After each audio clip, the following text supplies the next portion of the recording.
Hello again.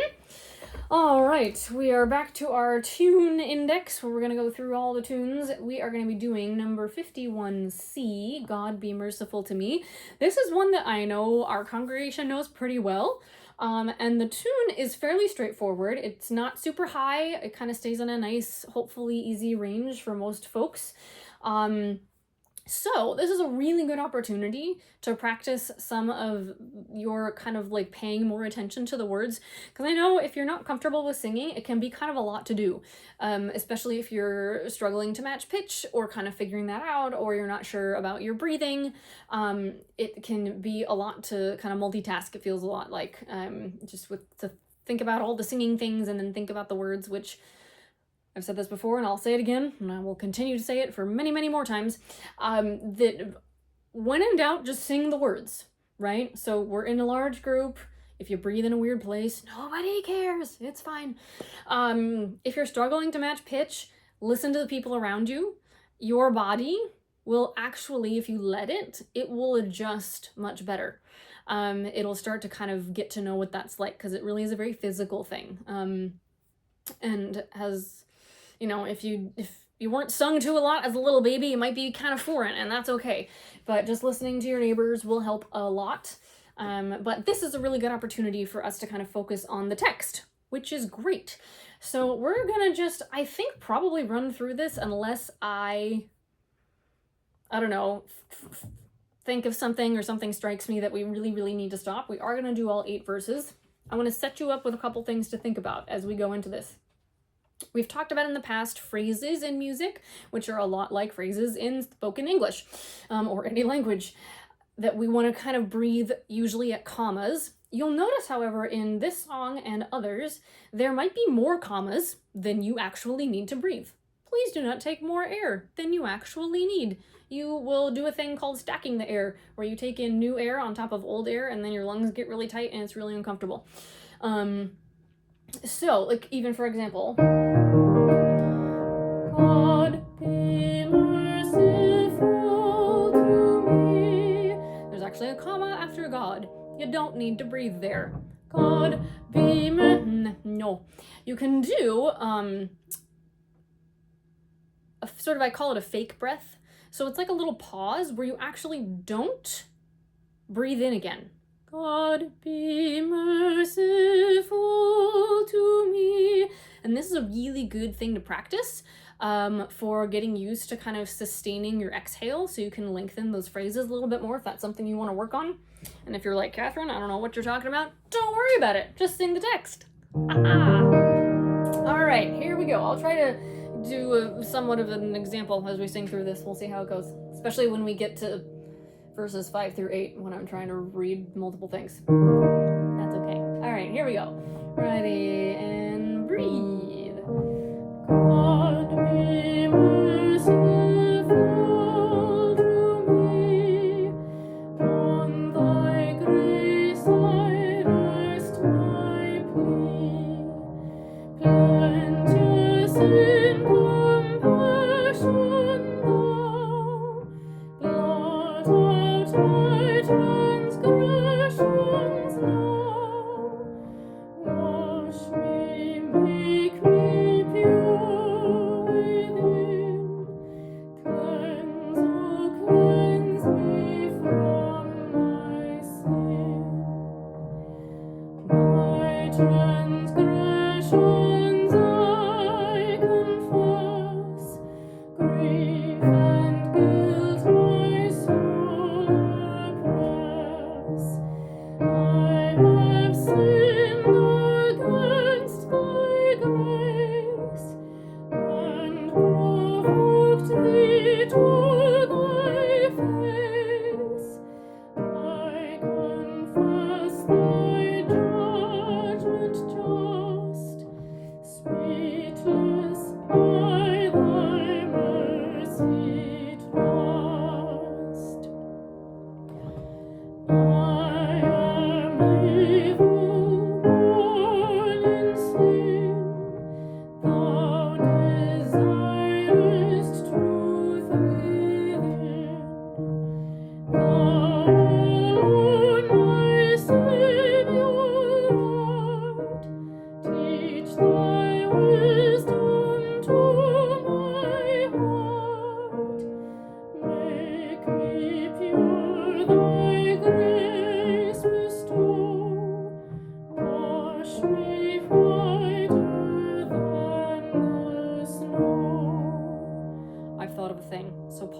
a second, especially in these longer hymns.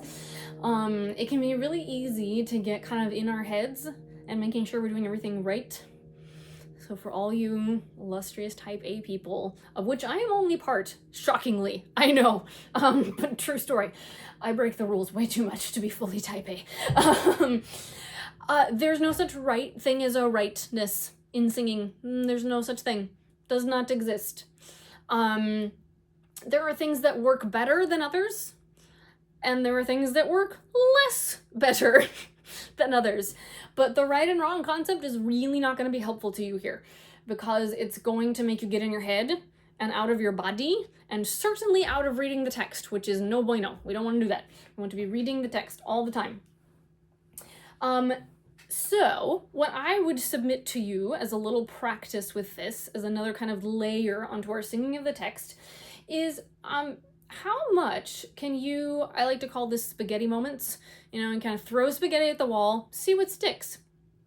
So it's a chance to kind of take the brain offline for a second, as far as singing like technique or whatever is concerned, singing the words, being in your body, just being aware of your physical being in the world as you're singing these words, and let that kind of just be what it is. And if you notice tensions and stuff start to creep in, it's okay. You just say, oh, look at that.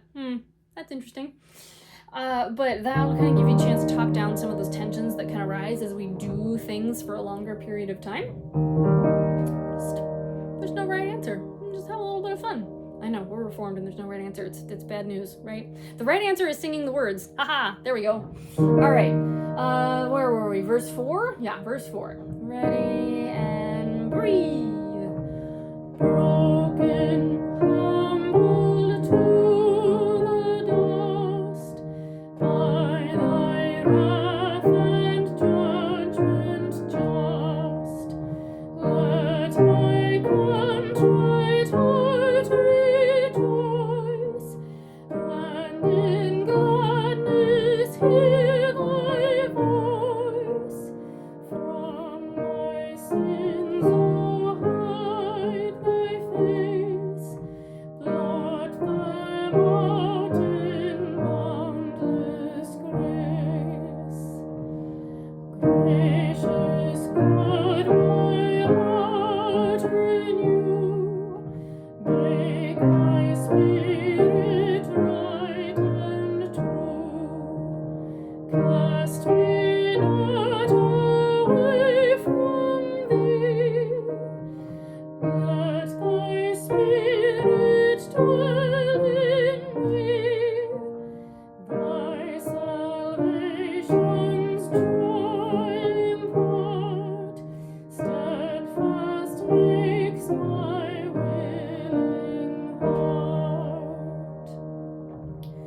Sinners then shall learn from me, and return, O God, to thee. Saviour, all my guilt remove, and my tongue shall sing thy love.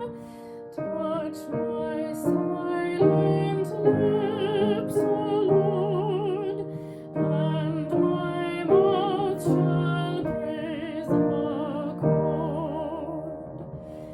Not the formal sacrifice hath acceptance in thine eyes.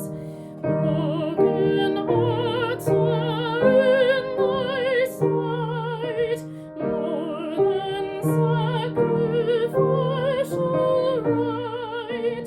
Contrite spirit pleading cries, thou, O God, wilt not despise. Pause before the last verse, mostly for me, because reading all this is hard. I thought of a thing. Oh no, did I lose it?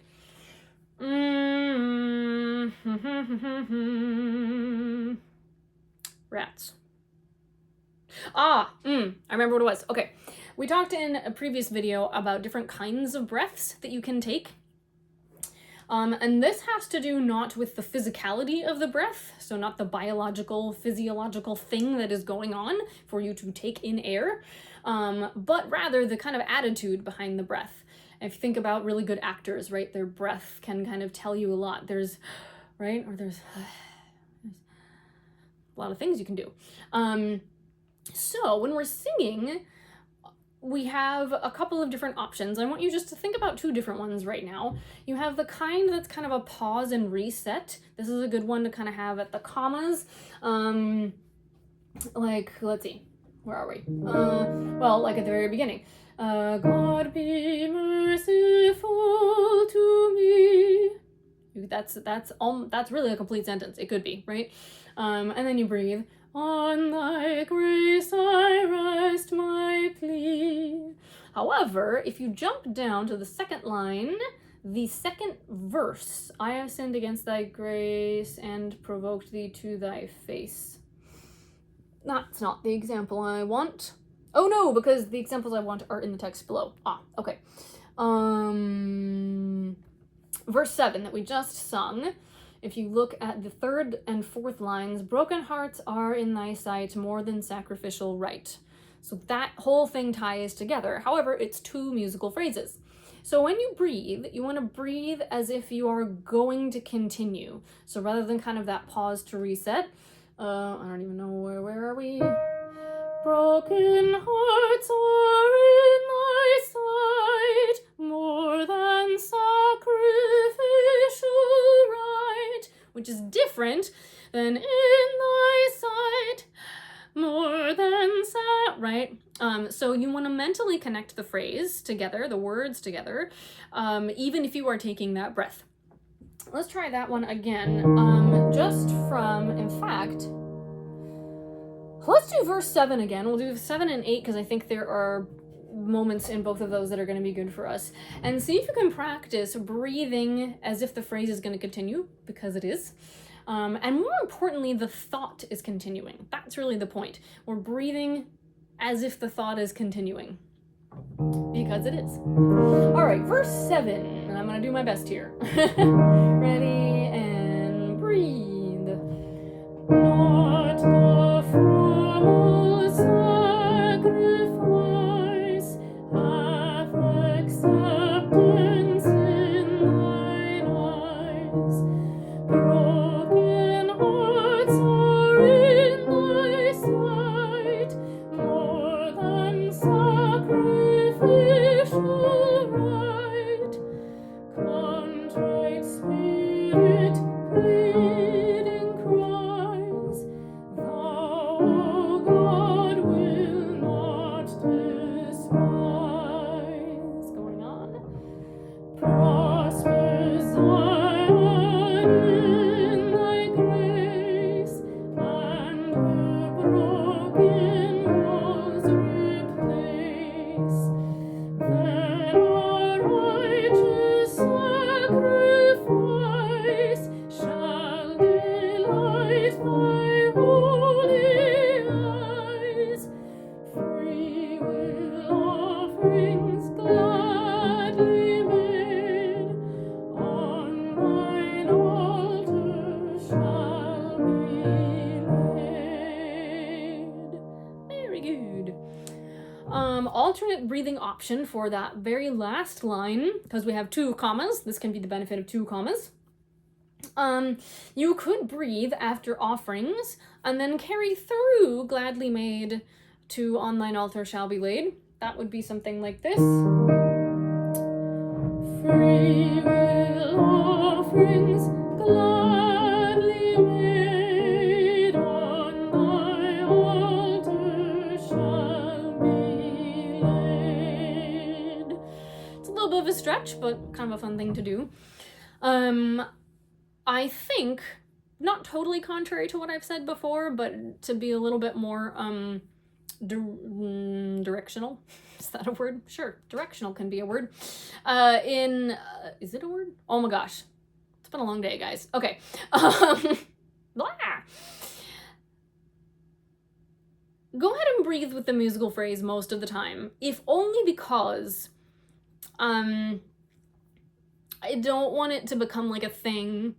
You know, I don't know if you guys have been in those churches where like there's that one soprano, I'm embarrassed to say it's usually a soprano, sometimes a tenor, but usually a soprano. That's like, I'm gonna hold through this phrase because I can, it's gonna be really long. And it's like, God, seriously? Okay, nobody cares. Don't be that person. Breathe with everyone, it's nice. But the way you breathe can help you really still consider the text. So that was the point of that. All right, friends. Happy singing.